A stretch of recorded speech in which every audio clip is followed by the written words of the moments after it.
Hello à tous, j'espère que vous allez bien. Aujourd'hui, on va regarder la partie qui me rapproche de mon objectif des 2000 Elo. Prenez votre boisson préférée, mettez-vous à l'aise. C'est parti. Alors, j'ai les blancs, je joue à 1030 Elo contre un adversaire français de 993 Elo. J'envoie E4, je prends le centre. Comme les conseils, toujours affichés au-dessus de moi, vous pouvez les voir, prendre le centre, développer ses pièces, mettre le roi à l'abri, petit roc ou grand roc, et échec, prise, menace. Voilà. Une fois qu'on a ça, donc moi je respecte mon principe, je contrôle ces deux cases. Mon adversaire qui joue E5, illico presto, il contre mon pion, il se met en face de mon pion.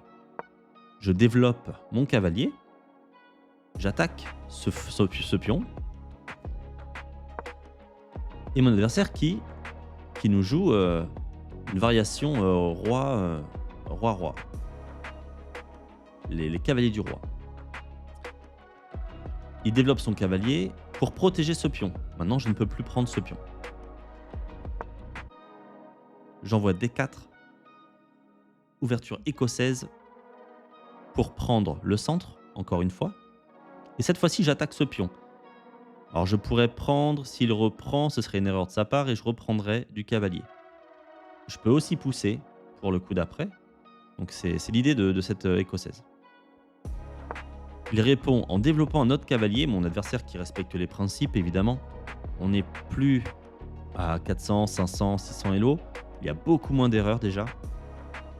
Et mon adversaire qui connaît les règles qu'il doit appliquer et développe rapidement son cavalier, puis peut-être après son fou pour faire son petit roc et ce sera pas mal.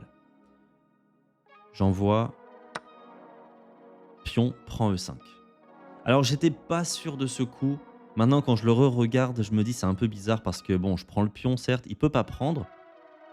À la fois ça marche et ça marche pas. Parce qu'il peut pas prendre, mais en fait je perds aussi ce pion.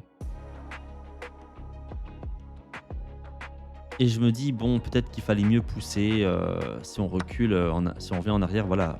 Pousser ce pion, attaquer ce cavalier, le cavalier qui doit bouger, le repousser. C'est généralement un plan que je fais et que je préfère. Mais bon, à ce jour-là, je prends le pion. E5.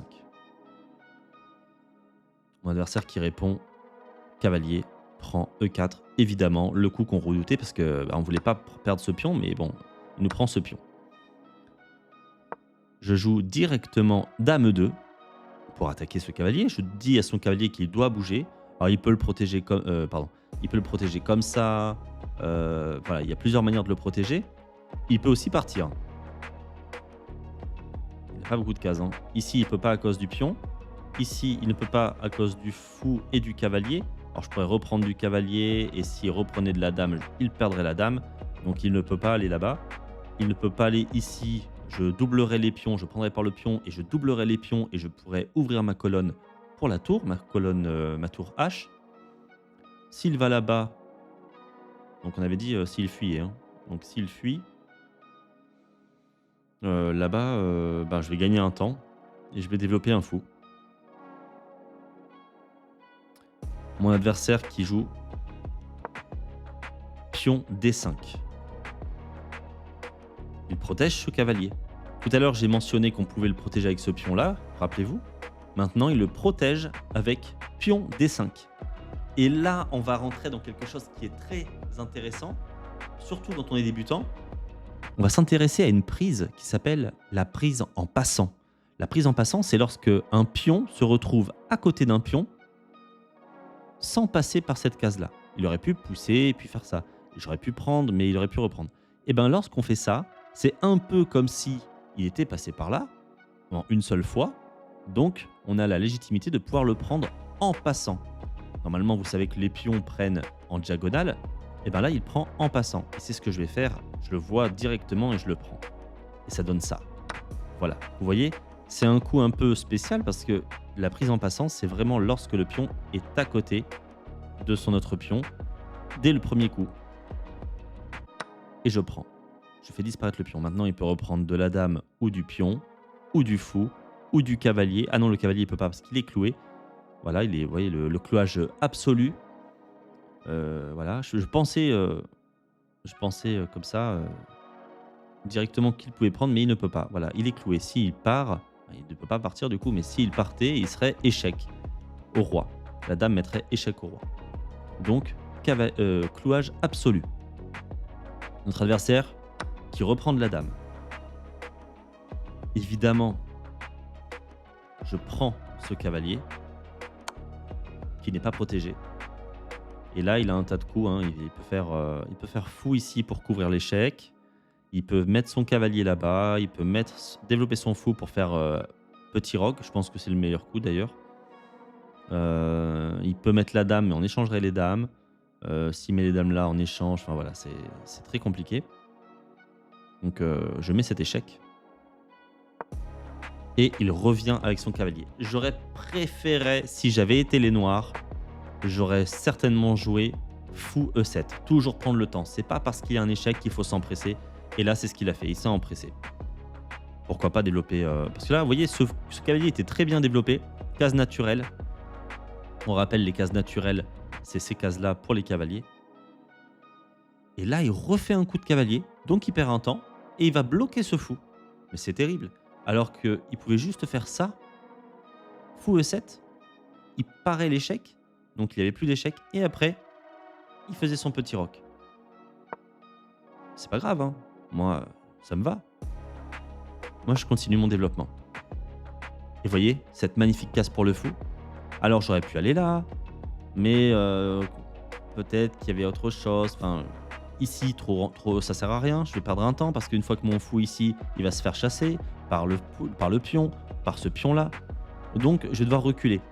Toujours préconiser les meilleurs placements de pièces. C'est ce qu'on a vu dans la partie précédente, je pense, dans les 400 Elo. J'avais montré ça, ce conseil. Et voilà, là, il pose aucun problème, ce fou. Ici, je pense qu'il aurait été bien. Mais il aurait pu... Enfin, après, il peut y avoir ça. Enfin, est-ce qu'on prend, est-ce qu'on échange, je sais pas. Donc moi, en tout cas, je le pose ici. Et j'aime bien cet endroit. Mon adversaire qui attaque la dame. Il attaque la dame. Et en même temps, ça marche parce que je peux pas prendre ce pion. Il est protégé 2 fois. Une fois par le cavalier, une fois par le fou. Et je dois forcément bouger. Ici, je ne peux pas y aller à cause de la dame. Je ne peux pas aller ici à cause de la dame. Je peux pas aller ici à cause des pions. Ici à cause de la dame. Ici, bon, je pourrais y aller. Je mettrais la dame là, je lui proposerais un échange. S'il prend, imaginons, il prend, je reprends du cavalier. J'échange mes pièces. Je pourrais déjà rentrer dans la phase d'échange. Vous savez, vous vous rappelez, dès qu'on a un avantage, on échange au maximum. Mais plus 3, je me dis, c'est peut-être pas assez. Vaut mieux peut-être avoir un peu plus d'avantages, être un peu plus grossi. Et à ce moment-là, j'échangerai plus aisément. Là, j'ai pas envie d'échanger tout de suite. Là-bas, je peux pas y aller à cause du pion. Là, à cause de la dame. Vous voyez, donc il faut que je fasse attention. Et là, il faut regarder où on va. Et je joue dame 2. Alors, je vais pas en E3 parce que j'aurais bloqué ce fou. Et vous voyez, ce fou, maintenant, il est toujours disponible. Il peut toujours sortir à n'importe quel moment. Donc, j'aime bien ce coup dame 2. Mon adversaire qui joue un coup de développement, fou E6. Je pense que c'est un bon coup. À ce moment-là, c'est un bon coup.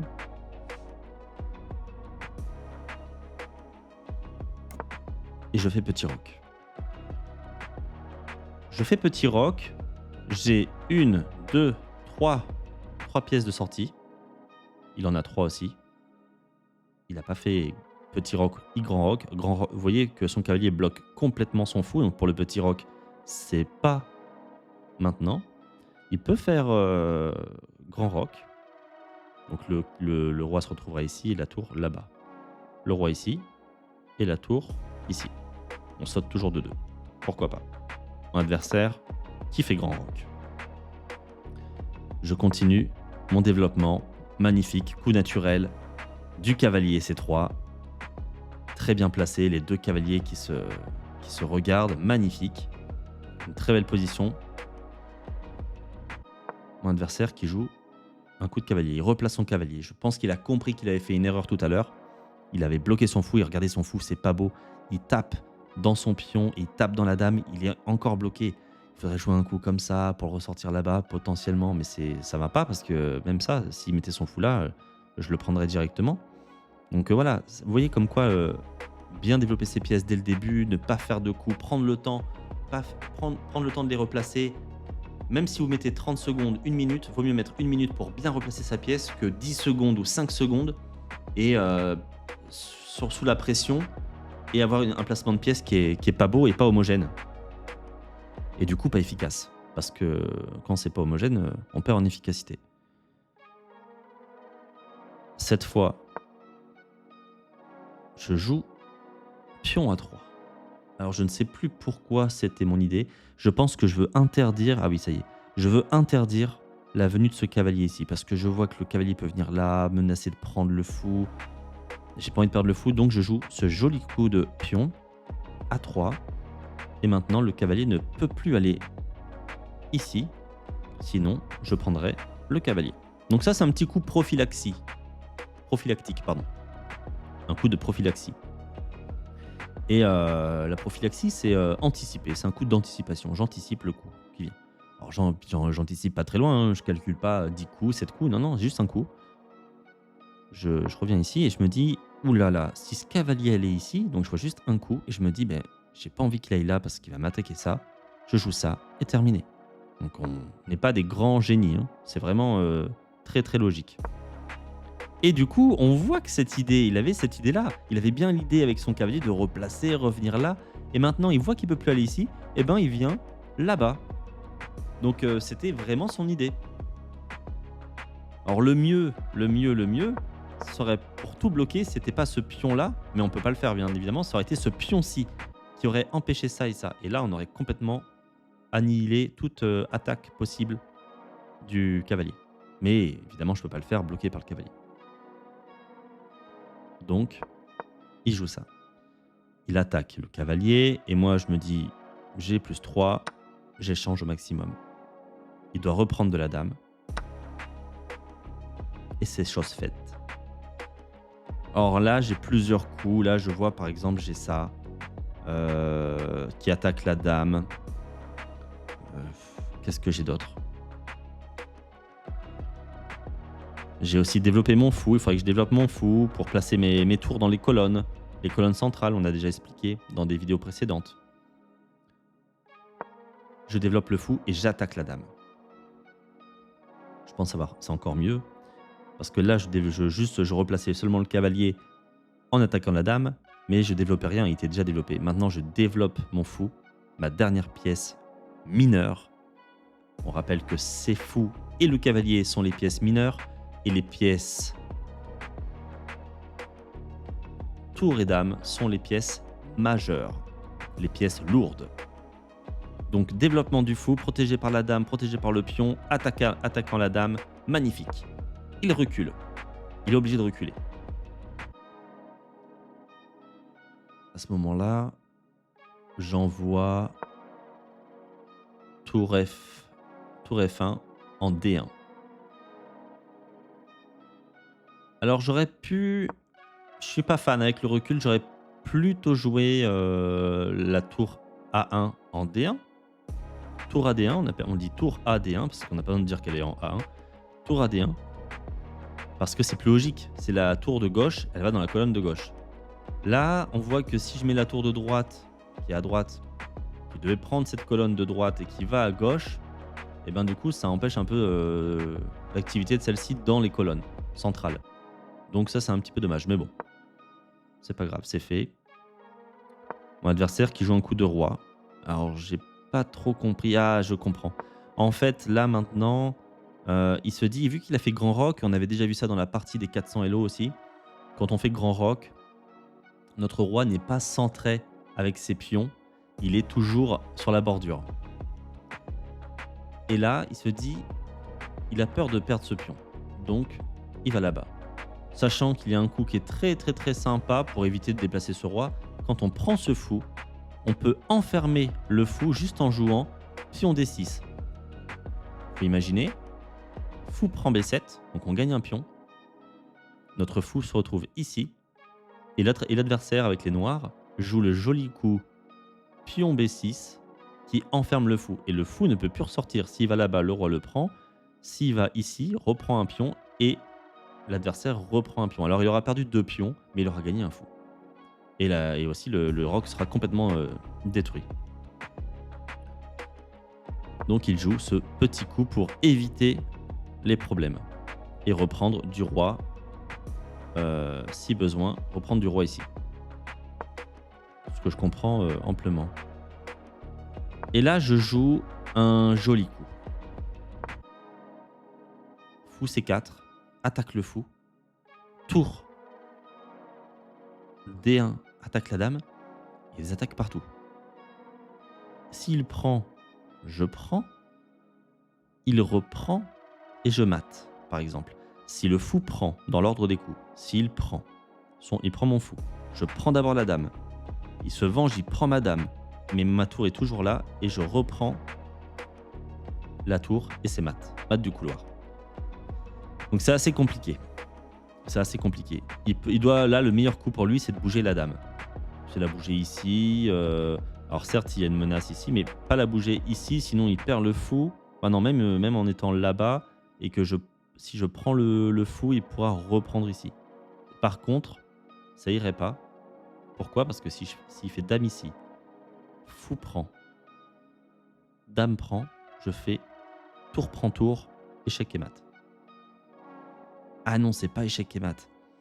C'est pas échec et mat parce qu'il y aurait la tour qui serait là et la dame qui serait ici pourrait se reloger devant le roi pour parer l'échec. Mais je sacrifierais la tour sur la dame et après il reprendrait. Donc j'aurais gagné beaucoup de choses. J'aurais gagné un pion, tac, une tour, donc tac. On avait dit dame ici, fou prend fou, donc je prends le fou. Il reprend le fou. Je prends la tour, donc j'aurais pris une tour, un fou et une dame. Et il aura pris un fou et une tour seulement. Donc c'est pas bon pour lui. Donc là, il faut qu'il replace sa dame parce qu'il y a une attaque à la découverte. Elle est jolie cette attaque. Je développe, je bouge le fou et ma tour attaque la dame. Je trouve ça très joli. Ça fait 2 attaques. Une attaque ici, une attaque là. Mon adversaire qui se concentre que sur le fou. Et là, c'est le drame. Il se concentre sur le fou. Bien sûr, je peux prendre le fou, mais j'ai beaucoup plus fort. J'ai tour prend dame. Je prends tour prend dame. Je fais tour prend dame, pardon. Il reprend de la tour. J'échange le fou. Il doit reprendre de la tour. Et j'ai échangé les fous, mais j'ai pris la dame contre une tour. Et je me retrouve avec une tour, une dame, alors qu'il a 2 tours. Donc, forcément, moins fort avec 2 tours qu'avec une dame à la place d'une tour. On a tous les deux une pièce mineure. J'en ai même 2 d'ailleurs. Il y en a une, il a un fou, j'ai un fou, un cavalier. Il a 1, 2, 3, 4, 5, 6 pions. Et j'en ai 6 aussi. Je continue les échanges. Ah oui, c'est malin, mais il faut le faire. Il faut échanger au maximum. On a plus 7, il faut échanger. Et là, je dis, si tu prends, il n'y a pas de problème, je reprends. Je peux même reprendre du cavalier, mais là, on voit que c'est plus joli de reprendre de la dame parce qu'on réactive notre dame. Alors que si on prend du cavalier, on recule notre cavalier. C'est un peu passif, un peu lent comme coup. Il ne le fait pas, il a compris qu'il ne fallait pas échanger ses pièces. Et il développe son fou qui était retardataire, qui n'était pas développé. Maintenant qu'il est développé, je me dis il faut échanger au maximum les choses. Et je lui propose ça. Alors là, c'est un peu fourbe aussi. Parce que je joue ce coup, fou C5. S'il prend, je gagne la tour. En fait, c'est une menace. Vous voyez, c'est pas un échec, c'est pas une prise, c'est une menace. Et je lui donne ce fou pour gagner la tour. Parce que là, je peux pas prendre la tour, c'est bloqué par le fou. Il le voit, donc il ne le prend pas. Et il ramène sa deuxième tour en doublant les tours, quoi. Sur la colonne D. Évidemment, je reste en avantage, je me dis toujours dans ma tête, il faut que tu échanges au maximum. Échange, échange, échange. Je prends le fou. Il doit reprendre de la tour ou du pion, et il prend du pion. Et maintenant, ben voilà, j'ai toujours plus 7. Je me dis, là, il faut encore supprimer une tour. Si j'arrive à encore enlever une tour, ce serait vraiment bien parce que 2 tours contre tour dame, c'est perdant. Mais il faut se méfier. Si je fais une bêtise, la partie peut se retourner contre moi. Et j'ai pas trouvé le bon coup. Je pense qu'il y avait un coup qui était sympa ici. C'était dame ici. Dame 3, pardon, oui. Ah non, c'était pas tout de suite. Alors là, j'ai plein de coups, hein. J'ai ici, je peux aller ici pour attaquer ce pion. J'ai ce joli coup là aussi, je l'avais pas vu. Dame H5 qui attaque ça et ça, donc il peut pas tout sauver. Bon, il pourrait jouer ça, je peux plus prendre ici à cause de la tour et protège ici. C'est vrai que c'est un peu compliqué. Alors, je me dis, bon, encore une fois, on va échanger au maximum pour faire de la place sur l'échiquier et j'y verrai plus clair. Donc je joue cavalier B5. Je rapproche mon cavalier vers son roi. Ça fait toujours un peu peur. Et je me dis, bah voilà, on attaque 2 fois ça. C'est un peu embêtant. Je peux prendre. S'il prend, je reprends et on aura échangé une tour. J'aurais peut-être échangé. J'aurais perdu un cavalier contre un pion, mais c'est pas grave. Je veux échanger. Je veux avoir de la place. Il attaque mon cavalier et je joue directement. Cavalier prend D6. Alors c'est pas bon parce qu'on perd un cavalier. Je prends un pion contre un cavalier. Mais je veux échanger au maximum. Il prend, et moi c'est ce que je voulais. Je m'en fiche de perdre le cavalier. J'échange les tours. Il doit reprendre. Et maintenant, on se retrouve tour contre dame. Et voilà, j'ai pris un pion. J'ai pris un pion et une tour. Et il a pris un cavalier et une tour. Bon, voilà. Il a gagné 2 points de plus. Donc j'ai un avantage de moins 2 points par rapport à tout à l'heure. Je passe de plus 7 à 5. Mais le vrai avantage que vous ne voyez pas, l'avantage ordinateur, est de plus 10 pour moi. C'est comme si j'avais 2 tours. Donc là, il faut que je convertisse. Alors, je vais rentrer dans des échecs, des prises et des menaces. Vous voyez, c'est assez compliqué d'aller manger cette tour, hein. Il faut aussi faire très attention aux maths du couloir. On ne sait jamais si je bouge la dame quelque part. Je vous dis une bêtise. Ici, par exemple, il y aurait mat du couloir, tour échec. Le roi qui ne peut pas s'enfuir. Donc la dame qui doit revenir ici. Et la tour qui reprend la dame en E1. Et c'est mat. Donc, pas facile, hein. Pas facile. Parce qu'en fait, c'est complètement gagnant.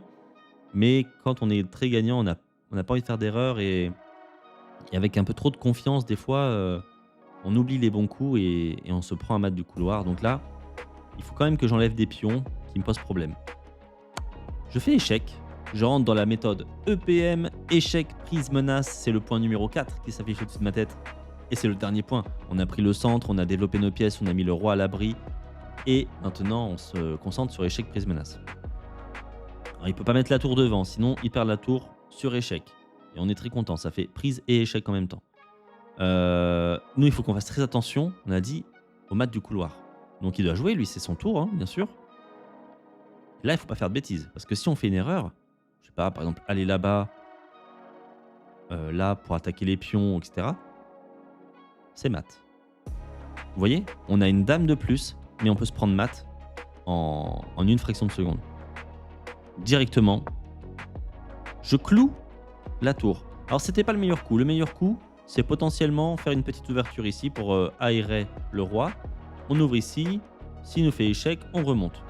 On peut sortir. En fait, on se fait un petit trou, en gros, comme ça. Voilà. Et là, le roi, en G1, pourrait aller en G2 si la tour venait en D1 échec. Donc, je le cloue. C'est pas incroyable, mais je le cloue. Donc, c'est-à-dire qu'il peut pas bouger. Il est cloué absolu. Je me mets devant. Alors évidemment, je suis pas fou. Si sa tour était là, je peux pas. J'aurais aussi pu le clouer comme ça, mais là, je perds la dame. Alors que là, c'est un clouage assez malin. On cloue la tour et il ne peut pas prendre parce que les tours ne prennent pas en diagonale. Il doit jouer. Il joue un coup de roi C6, et il se décloue. Il est plus cloué maintenant. Je peux pas prendre. Il prendrait du roi. Et maintenant, si je fais une autre bêtise, si je prends ce pion, il a toujours menace de mat du couloir. Je lui fais échec. Je viens ici, échec. Oh, je m'amuse un peu, j'ai envie de lui faire des échecs, tout ça, mais le meilleur coup, c'est évidemment la sortie du roi, voire même aller ici, comme ça on empêche, s'il fait échec, on peut ressortir par là-bas. Soit une ouverture, soit déplacer le roi d'une case pour pouvoir sortir là-bas, s'il y avait échec. Il rebouge, et là, je fais l'ouverture. Je joue le coup le plus sain et le plus, on va dire, intelligent à ce moment-là, et aussi le plus calme. On va dire que voilà, il faut s'apaiser. On fait quand même un petit coup pour sortir le roi, et on pourra sortir en cas d'échec. Il nous fait échec, et vous voyez, si on n'avait pas fait G2, c'était mat. On remettait la dame devant, et il reprenait la dame avec la tour, et c'était mat du couloir. On ressort, et c'est là qu'on comprend tout. C'est pour ça que cette partie était très importante pour moi, et je voulais absolument la montrer. Et là, il bouge sa tour, il revient. Je prends ce pion sur échec, il bouge, je reprends un pion. Mon adversaire, qui abandonne la partie à 6 minutes 8, et qui me laisse gagnant, et je monte donc à 1030 Elo pour la première fois. Voilà, c'est tout pour cette vidéo. Si elle vous a plu, je vous invite à l'aimer, la commenter et vous abonner à la chaîne. C'était Matt au hasard, je vous dis au revoir et à la prochaine.